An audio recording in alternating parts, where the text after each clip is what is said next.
नमस्कार, मैं हूं राधेश्याम दीक्षित और आज है भारतीय भाषा दिवस। और ये दिवस मनाया जाता है महाकवि सुब्रमण्य भारती के जन्म जयंती के अवसर पर। 1921 में 11 दिसंबर के दिन ही उनका जन्म हुआ था। और चूंकि उन्होंने उत्तर और दक्षिण को जोड़ने का काम न केवल अपने काव्य के जरिए किया, बल्कि वो भारतीय स्वतंत्रता संग्राम सेनानी की भूमिका में भी उन्होंने भारत की जो अनेकता है उसमें एकता का भाव उन्होंने देखा और इसके लिए जीवन पर्यंत उन्होंने काम किया। इसीलिए आज हमने उनकी इस जन्म जयंती के अवसर पर, भारतीय भाषा दिवस के अवसर पर, आज एक साहित्यिक चर्चा और साथ में काव्य के माध्यम से कैसे हम अपनी अभिव्यक्ति करते हैं ये भी विशेष रहेगा। और इसलिए हमने आज जो मेहमान हमारे स्टूडियो में बुलाए हैं उसमें मानसी द्विवेदी जी हैं, जो कि श्रृंगार की कवयित्री हैं। अलग अलग चिंतन और संवेदना आपके अंदर है और उसको प्रस्फुटित करने के लिए बहुत सी रचनाएं आधार बनती हैं। हमारे बीच में शेखर त्रिपाठी जी हैं। वैसे तो ये गीत और हास्य रस के गोते लगाने वाले व्यक्ति हैं, लेकिन आज ये अपने जीवन के तमाम अनुभवों के साथ इस विषय में सम्मिलित होंगे। हमारे साथ में इस समय जो मौजूद हैं वो विख्यात जी हैं। नाम ही विख्यात है और धीरे धीरे उस स्थिति में आगे बढ़ भी रहे हैं। वैसे ओज के कवि हैं। शरीर की भाव भंगिमा से ज़्यादा महत्वपूर्ण है विषय वो समझना। तो हमारे बीच में है और ये महत्वपूर्ण आयोजन आपके बीच लेकर आया है उत्तर प्रदेश संगीत नाटक अकेडमी और रेडियो जय घोष। तो स्वागत है आप सबका और प्रारंभ करते हैं ये परिचर्चा। और साथ में आप सब रचनाधर्मियों की वो रचनाएं जो न केवल आपकी संवेदना को स्पर्श करें, आपके मन के भावों को छुएं, बल्कि कुछ ऐसा उद्वेलन भी पैदा करें कि वो चिंतन आपके जीवन में परिवर्तन का वाहक बने। तो आप सबका स्वागत। मानसी जी, चूँकि आप एक मातृशक्ति भी हैं और आपके अंदर जो भाव हैं वो सब तरह के स्वाभाविक भी हैं, चिंतन भी है, तो आप आज के दिवस को आप कैसे देखती हैं और ये भारतीय भाषा दिवस कितना महत्वपूर्ण है? क्योंकि भाषाओं का जो मकसद है वो तो संप्रेषण है। देखिए, भाषा जो है वो अभिव्यक्ति का माध्यम है। कई बार होता है कि जिसमें भाषा का प्रयोग भी नहीं होता, फिर भी हम उस भाषा को समझ लेते हैं। भरे भवन ही करत हैं नैनो सो बात। नैन नहीं सो बात। तो कई बार होता है कि हमारी भाषा भले अलग हो, लेकिन हम समझ लेते हैं, हम पशु पक्षियों को जान लेते हैं, हम बहुत छोटे बच्चे की बात को समझ लेते हैं, जबकि हम उसकी कोई भाषा नहीं समझ रहे होते हैं। तो कई बार मौन भी बहुत कुछ कह जाता है, वो भी एक भाषा है। और भाषा की बात करें तो हम वो पढ़ के बड़े हुए हैं कि निज भाषा उन्नति है, सब उन्नति को मूल, बिन निज भाषा ज्ञान के मिटे नहीं को सूल। भारतेंदु हरिश्चंद्र की ये कविता। तो हम लोग तो इसको सिलेबस में पढ़ के बड़े हुए हैं। और फिर उसके बाद आता है कि जैसे आपने अभी कहा कि उत्तर और दक्षिण की जो भाषा थी उसके साम्य को निभाते हुए कि दोनों भाषाएं एक हों, और फिर उन्होंने इस तरफ ध्यान दिया और उन्होंने इसमें बहुत विकास किया, इसमें उत्तरोत्तर वृद्धि की।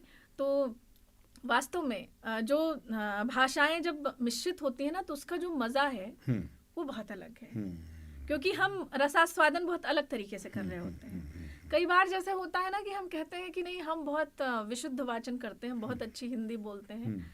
आप बहुत अच्छी हिंदी कैसे बोल सकते हैं? बताइए, हम किसी बात पे कहते हैं कि हाँ हमें शिकायत है। अब आप बताइए, शिकायत की हिंदी परिवाद होती है। हम जिंदगी में कितनी बार परिवाद बोले हैं? शिकायत ही करते हैं। और प्रायः तो हम किसी के मुंह से परिवाद सुनते ही नहीं जब तक कि वो न्यायालय की भाषा का प्रयोग ना हो रहा हो। वहाँ शिकायत लिखेंगे तो बात नहीं बनेगी, वहाँ शिकायत लिखेंगे तो बात नहीं बनेगी, वहाँ परिवाद ही लिखना पड़ेगा। लेकिन अगर आप घर में या अपने हित मित्रों में परिवाद बोलेंगे तो 80% तो परिवाद का मतलब ही नहीं समझ रहे हैं। उसी तरह से मुकदमे में फर्द लिखी जाती है, घर में जो बयान लिखा जाता है दोनों में फर्क हो जाता है। तो जो भाषा का सम्मिश्रण है ना, वो जो मिठास है उसको कहा नहीं जा सकता। बस ऐसे ही मान लीजिए कि हम वो पढ़ते आए ना कि गूंग जथा मीठो फल खाए बताए न पावे पुनि पछतावे। तो गूंगे को जैसे मीठे फल को खिला दिया जाए और वो उसका भाव ना बता सके। बहुत महत्वपूर्ण बात आपने कही है। शेखर जी, मैं आपको जोड़ना चाहता हूँ कि आप भी, आपका अनुभव क्या है? आप वैसे तो हास्य बहुत जीवन का आवश्यक अंग है, क्योंकि बहुत से लोग तमाम तरह के मानसिक अवसादों में जाते हैं। भले ही अच्छी भाषा में बात की जाए, लेकिन अंतर मन का जो भाव है वो बाहर नहीं आता और अभिव्यक्ति न हो तो कुंठा भी बढ़ती जाती है, मानसिक जो पीड़ा बढ़ती जाती है। तो इन सब भावों को शायद आप बेहतर समझते होंगे, क्योंकि हास्य सबसे कठिन मार्ग है, उस दिशा में आप काम करते हैं। तो ये आपके जीवन में इसका असर कितना देखने को मिला और ये दूसरों के जीवन में कितना आवश्यक तत्व है, और भाषा के माध्यम से जब ये पहुंचता है तो ये कैसे प्रभावित करता है? जी बिल्कुल। सबसे पहले तो जय घोष। रेडियो के सभी दर्शकों को, सभी श्रोताओं को मैं आज के इस दिवस की बहुत बहुत शुभकामनाएं प्रेषित करता हूं। और महाकवि सुब्रमण्यम भारती जी के उनकी आज जयंती पर हम लोगों ने ये परिचर्चा रखी है। ये वाकई ये हम लोगों के लिए भी सौभाग्य की बात है और मेरे पूरे उत्तर प्रदेश के लिए बड़े सौभाग्य की बात है। डॉक्टर राजेंद्र प्रसाद जी ने कभी कहा था कि जिस देश के लोगों को उनकी भाषा पे गर्व नहीं होता है, उस देश का विकास नहीं हो सकता। और हम लोग ये पूरे गर्व के साथ कह सकते हैं कि हमारे देश के हर व्यक्ति को अपनी भाषा पे गर्व है। हमारे यहाँ 22 भाषाओं को राजभाषा का दर्जा प्राप्त है। और अगर उत्तर प्रदेश की बात करें तो हमारे यहाँ उपभाषाएं भी 29 भाषाएं हैं, जिसमें से अवधी है, बुंदेली है, ब्रज भाषा है। अंग्रेजी को भी उतना ही महत्व दिया जाता है। मेरा एक मानना है कि हमारे यहाँ की जो अवध की भाषा है, हमारी जो अवधी की भाषा है, जिसे हम लोगों ने अपने पुराणों में भी पढ़ा है, हमारे ग्रंथों में भी जो भाषा है और तमाम महाकाव्य भी इस पे लिखे गए हैं, तो हमें कहीं ना कहीं अपनी अवधी भाषा पे भी जोर देना चाहिए। बिल्कुल देना चाहिए। और जैसा कि भी मानसी जी ने कहा, मैं पूरी तरीके से मैं उस बात के समर्थन में हूँ।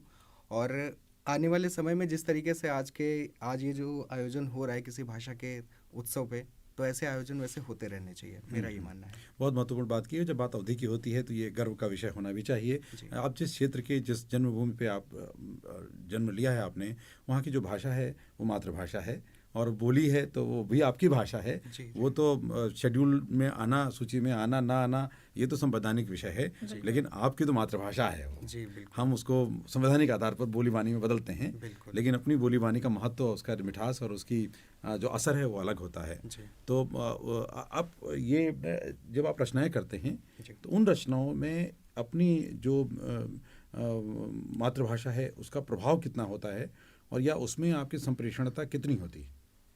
हमने ये देखा है कि जिस तरीके से हम जो हिंदी भाषी कवि होते हैं, तो हमारी लोगों की जो रचनाएं होती हैं उनमें हम लोग कोशिश करते हैं कि हमारी मातृभाषा का जो सम्मिलित होती है वो काफ़ी ज़्यादा होनी चाहिए। हम दूसरी भाषाएं हैं जिस वजह से अंग्रेजी के शब्द होते हैं, तो कुछ लोग अपनी रचनाओं में अंग्रेजी के शब्दों का भी मिश्रण करते हैं। लेकिन हमें लगता है कि यदि आप हिंदी की कोई रचना कर रहे हैं तो आप उसमें हिंदी का ज़्यादा से ज़्यादा प्रयोग करें, क्योंकि हम लोग ही हिंदी को कहीं ना कहीं अगर हिंदी भाषा को प्रोत्साहित करने के लिए काम करते हैं और हम लोग ही एक आदर्श की तरह पूरे समाज में दिखाई देते हैं। बिल्कुल। विख्यात जी, आप इसमें क्या जोड़ना चाहेंगे?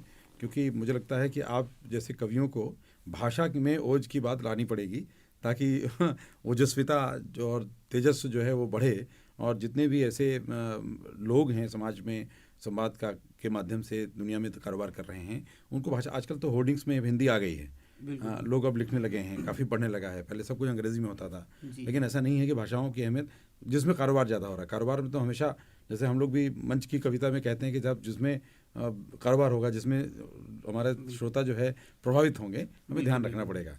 तो आपका अनुभव क्या है इसमें? हाँ, मैं जैसा आपने बताया कि ये जो नया युग है, और नया युग जैसे कि आज हम फ़ोन पे भी हिंदी आसानी से टाइप कर रहे हैं और हिंदी में संवाद कर रहे हैं, ये महत्वपूर्ण है। सोशल मीडिया ने भी हमारी भारतीय भाषाओं के लिए एक अच्छा तय किया है मार्ग की अच्छी तरीके से लोग जुड़ पा रहे हैं। पहले हमने देखा लैपटॉप कंप्यूटर का युग था, विंडोज़ का युग था, तो मुश्किल होता था, बहुत सारे लोग हिंदी का प्रयोग नहीं कर पाते थे। टाइपिंग आना भी अलग कला है। हाँ, वहाँ कीबोर्ड था, वो सीख के ही आता था। लेकिन अभी क्या है, इतना सरल है कि कोई भी कर सकता है। फिर जो कवि सम्मेलन से जुड़े लोग हैं, जो विशेष रूप से कवि लोग हैं या गद्य के जो भी लेखन की विधा के लोग हैं, उनके लिए तो हिंदी इसलिए भी महत्वपूर्ण हो जाती है कि उनका सारा कुछ हिंदी पर ही निर्भर है। हमने दिनकर को पढ़ा, आपने ओजस्विता की बात की, आपने ओज की कविताओं की बात की, हमने दिनकर को पढ़ा। हमारी वाचिक परंपरा की शुरुआत ही चंद्रवरदाई से होती है। चंद्रवरदाई का जो दोहा बड़ा मतलब प्रसिद्ध रहा है, क्या बात है? कि 4 बांस 24 गज अंगुल अष्ट प्रमाण, ताऊ ऊपर सुल्तान है मत चूके चौहान। तो वाचिक परंपरा की शुरुआत ओजस तेजस से होती है। और ये जैसा शेखर ने बताया कि बहुत सारी भाषाएं, बोलियां मिलकर के जब हिंदी एक स्वरूप में खड़ी होती है, तो ये राष्ट्रीय एकता को भी पहचान मिलती है। और कहीं ना कहीं जो देश की जो जागरण का भाव है, ये जो सांस्कृतिक चेतना है, जो राष्ट्रीय ऊर्जा है, ये सारी की सारी भाषाएं समाहित करती हैं अपने अंदर। तो जरा जो खास करके युवा पीढ़ी देश जवान है, और युवा पीढ़ी जो है वो बहुत से तर्क चाहती है, उसके पीछे के विज्ञान को भी जानना चाहती है, उसके पीछे के मूल जो संवेदना है उससे भी जुड़ना चाहती है। तो क्या अपनी किसी रचना के माध्यम से वो बात युवाओं तक पहुंचाने के आप कोई प्रयास आप चाहेंगे? जी बिल्कुल। मैं क्योंकि भाषा, भारतीय भाषा उत्सव है, ये भाषा दिवस है और हम भाषा के लोग हैं। मैं कुछ अपनी बात कहना चाहूँगा, क्योंकि बताया गया कि सुब्रमण्यम भारती जी की स्मृति में आज हम लोग यहाँ पे बैठे हुए हैं, और सुब्रमण्यम भारती जी भाषा मतलब कवि होने के साथ साथ, भाषा के विद्वान होने के साथ साथ एक स्वतंत्रता संग्राम सेनानी भी थे। तो मैं उस ओर थोड़ा सा इस चर्चा को लेकर के चलना चाहता हूँ। हमारी सरकार आज़ादी का अमृत महोत्सव मना रही है, जिसमें हम ज्ञात अज्ञात लाखों बलिदानियों को नमन प्रणाम निवेदित करते हैं। मैं 4 पंक्तियाँ उसमें जोड़ने की कोशिश करता हूँ कि जिनकी रगों में रक्त राष्ट्र का बहा हो ऐसे, जिनकी बहुत से गुमनाम भी हैं इस श्रृंखला में, तो कहना चाहता हूँ कि जिनकी रगों में रक्त राष्ट्र का बहा हो ऐसे, पावन प्रदीप्ति के प्रभास को न भूलना। जिनकी रगों में रक्त राष्ट्र का बहा हो ऐसे, पावन प्रदीप्ति के प्रभास को न भूलना। शत्रुओं के सामने जो शैल से डटे थे, ऐसे वीरता के अंतिम प्रयास को न भूलना। तो भारती के भाल पर रचने को मुक्ति चिन्ह, भारती के भाल पर रचने को मुक्ति चिन्ह, बलिदान हुई किसी सांस को न भूलना। अरे शांतिवादियों का इतिहास है पड़म्य, किंतु क्रांतिवादियों के इतिहास को ना भूलना, क्रांतिवादियों के इतिहास को ना भूलना। तो मुझे 4 पंक्तियां और याद आती हैं। मैं आज़ादी के एक और महामानव को प्रणाम कर लेना चाहता हूं, एक और महापुरुष को प्रणाम कर लेना चाहता हूं कि बूंद बूंद रक्त से स्वतंत्रता को जीत ले जो, ऐसा दीप्तिमान जय घोष मत भूलिए। विट्ठल पटेल मंत्रणा कभी न भूलिएगा, जोश से मिला था जब होश मत भूलिए। तो त्याग बलिदान वीरता का प्रतिमान लिए, हिंद सेना शौर्य का थी कोश मत भूलिए। अरे दिल्ली चलो बोलता हुआ सपूत, नेताजी सुभाष चंद्र बोस मत भूलिए। नेताजी सुभाष चंद्र। और जैसा आपने कहा कि जो युवाओं के अंदर है, आज भाषा महत्वपूर्ण हुई, युवा जुड़े भाषा से। बहुत सारे हिंदी ने ऐसे सितारों को जन्म दे दिया जिन्होंने पूरे देश को भाषाओं से जोड़ दिया। बहुत सालों पहले तक कि हम बताते थे हम कवि हैं, तो बहुत से लोग समझ नहीं पाते थे कि क्या करते होंगे जाकर के, मंच पे क्या होता होगा। लेकिन आज हिंदी माँ ने ऐसे सपूतों को जन्म दे दिया, ऐसे सितारे जन्म ले चुके हैं कि बच्चा देश का जानता है, भाषाओं के बारे में भी जानता है, कवि सम्मेलन के बारे में भी जानता है। तो मैं 4 पंक्तियों से और थोड़ी सी बात कहूँगा कि ये जो देश की जवानी है, शेखर भाई हास्य की बातें करते हैं, श्रृंगार की बातें करते हैं। मुझसे भी लोग अक्सर कहते हैं कि आपकी जो आयु है वो अभी प्रेम की बातें करने की है, दिखते भी ठीक ठाक हो, तो ये क्यों ये इस तरह की बातें करनी पड़ती हैं। तो मैं कहता हूँ यही कि हम कबीरा या रसखान हो जाएंगे, शांति सद्भाव का गान हो जाएंगे, किंतु तिरछी नज़र देश पर यदि उठी, वीर बढ़कर के कुर्बान हो जाएंगे। किंतु तिरछी नज़र देश पर यदि उठी, वीर बढ़कर के कुर्बान हो जाएंगे। नींव बलिदान हैं, देश प्राचीर है। इस देश के अंदर बहुत सी चर्चाएं हुई, क्योंकि आज जब एकता की बात हुई, भाषा एक सूत्र में बांधने का काम कर रही हैं इस देश को, तो ये भी चर्चा होनी चाहिए कि इस देश के अंदर बहुत सी चर्चाएं ये होने लगी कि ये देश हिंदुओं का है, किसी ने कहा ये देश मुसलमानों का है। मैं कहना चाहता हूं कि इस देश के ऊपर सबसे पहला अधिकार बलिदानियों का है, जो इस देश की हिफाजत करते हैं। तो कहना चाहता हूं कि नींव बलिदान है, देश प्राचीर है, स्वर्ग जन्नत के जैसी ही तस्वीर है, और इसकी खातिर जो गर्दन कटाते